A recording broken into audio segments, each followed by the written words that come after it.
was most popular. And from that photography, they were able to see what seemed to be trails and tracks which were pointing to a particular place near the empty quarter of Arabia connected to Yemen. And when they went there, because this was visible from the satellite, you couldn't see it on the ground, but from the way these had been routes, camel routes that had been going from different parts of Arabia, which seemed to converge at one point. So they went there, and it was just desert, and they began to dig there, and sure enough, they found the city of Iram under the sand, which had been hidden for thousands of years. It was not visible even in the time of Prophet Muhammad sallallahu alaihi wasallam. So here it is, the Quran spoke about the reality of cities which we only discovered how many thousands of years later. So in talking about the people of old, we also see some of the evidence that the Quran had to have been from Allah. Then we find the verses addressing issues of Iman. What is connected to Tawheed and Aqidah and Salah is Iman, the faith in general. This is what was the goal of understanding Allah and the human relationships with Him, which is our Aqidah, and putting it practically into implementation. This is our Salah, and the product of that is Iman. Right? Iman is a product of knowledge and practice. Knowledge and practice produces Iman. Unfortunately today, many people misunderstand knowledge and imagine that in fact knowledge is the same as Iman. But the reality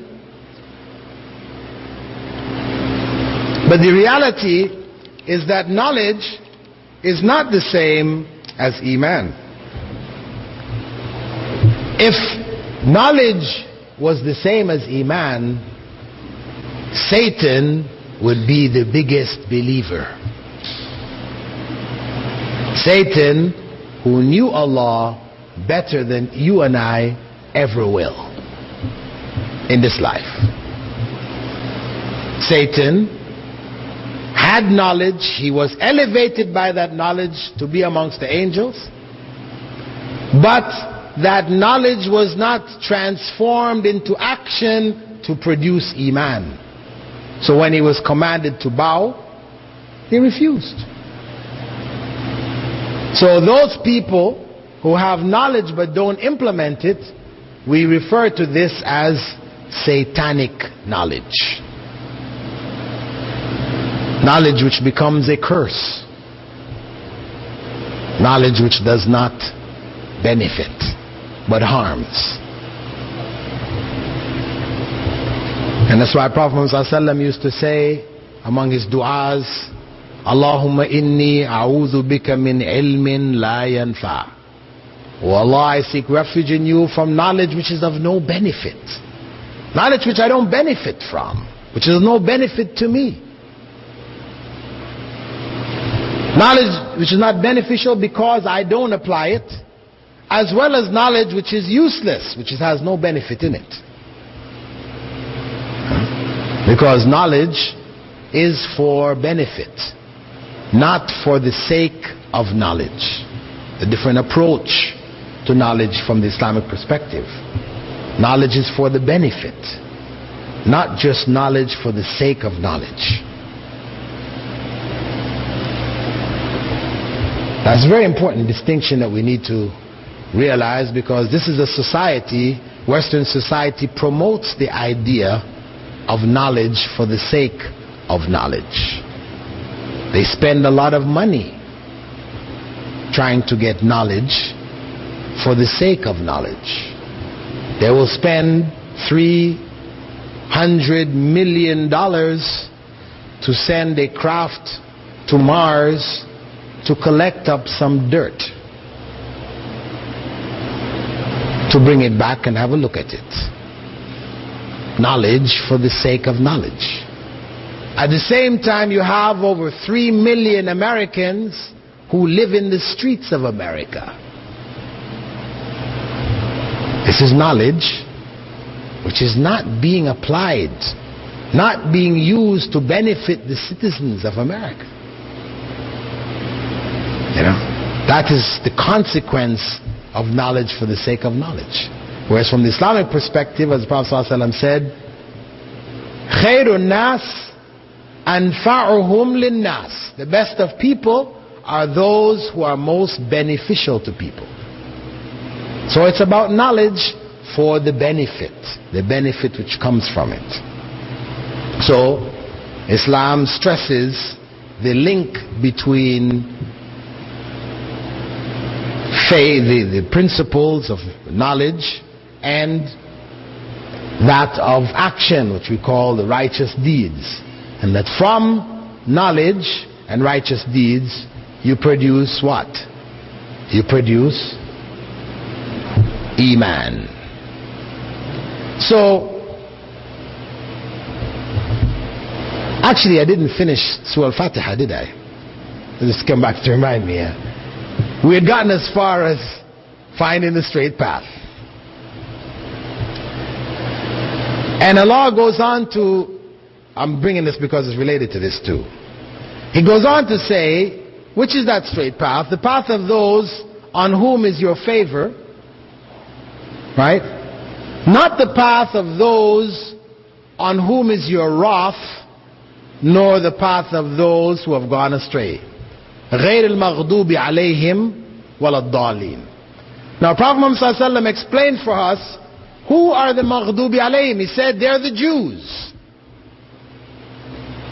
And the Dallin, he said they're the Christians. Why?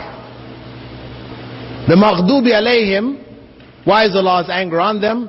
Because they had knowledge of the book and they didn't practice it. As Allah said, أَتَأْمُرُونَ النَّاسَ بِالْبِرِّ وَتَنْسَوْنَ أَنفُسَكُمْ. You command people to righteousness and you forget yourselves.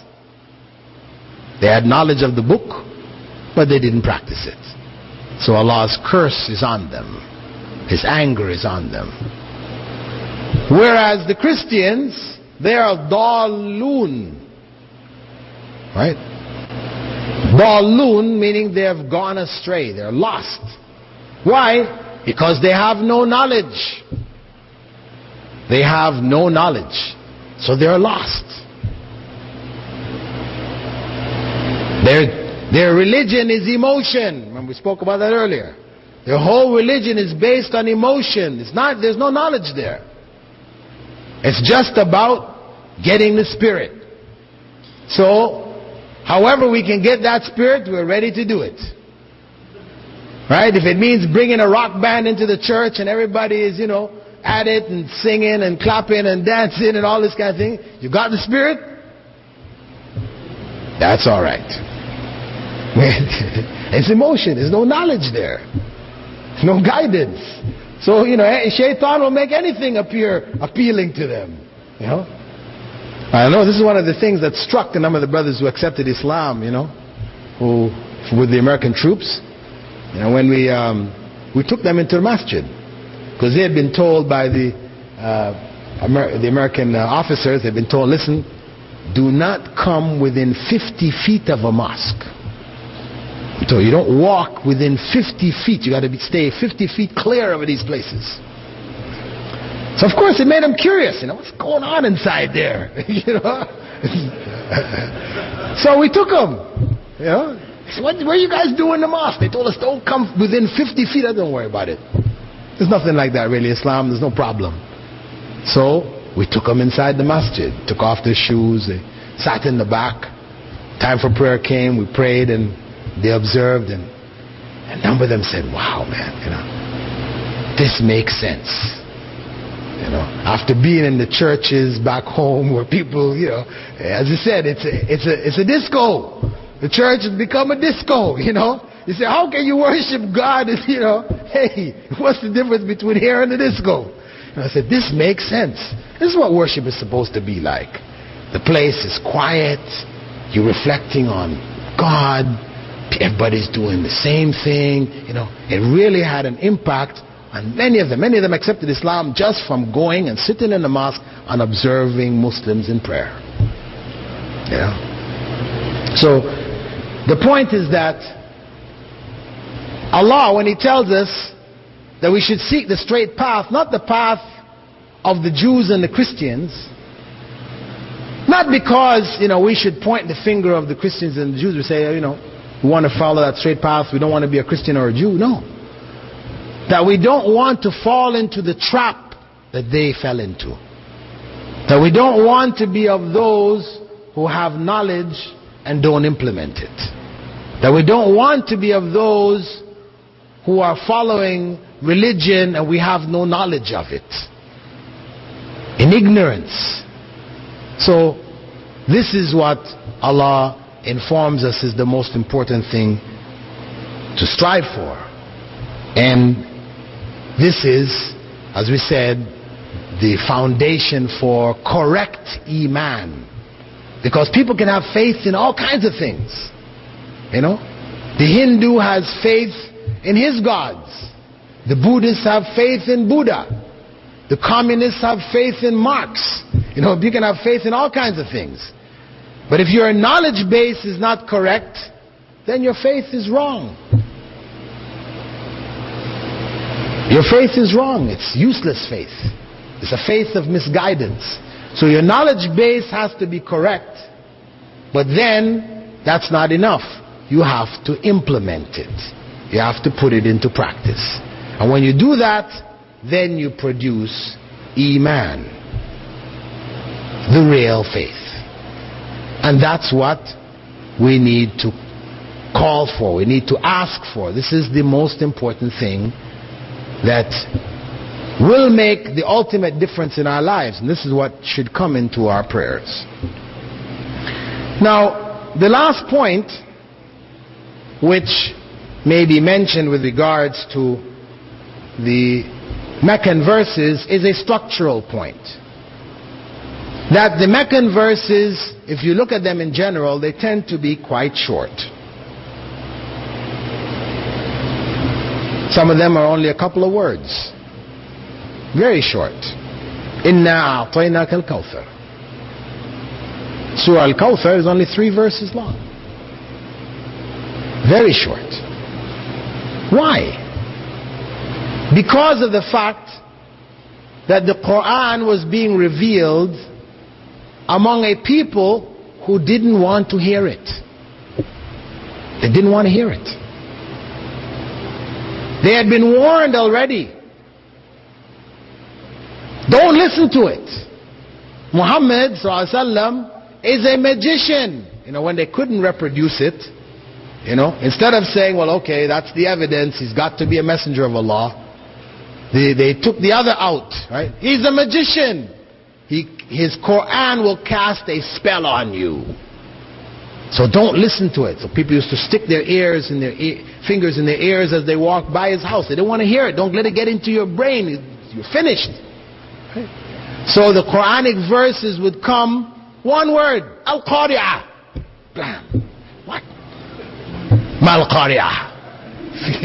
They're caught. They don't have time to get the finger in the ears. This is the point. To catch them, draw them in, and